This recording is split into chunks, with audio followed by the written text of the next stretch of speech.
Namaskar. I am the Faculty of Automobile Engineering, the Josh Telegraph Training Institute, Sealdah. আমরা আজকের একটা vital point আলোচনা করব গাড়ির এয়ার কন্ডিশনিং ক্ষেত্রে। নর্মালি আমরা ফিল করি যে এসি হচ্ছে না বা কুলিং কম হচ্ছে, সেক্ষেত্রে আমরা কি কি পয়েন্ট চেক করব। Number 1, AC condenser.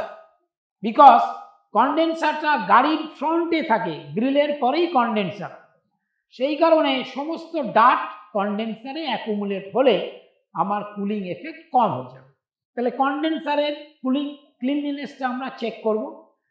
Number 2, AC fuse, air conditioning fuse blown হয়েছে কিনা আমরা চেক করব।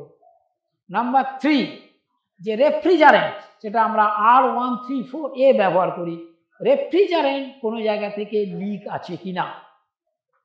সো এই তিনটে মেনলি পয়েন্টের জন্য আমাদের এসি কাজ করে না বা কম কাজ করে।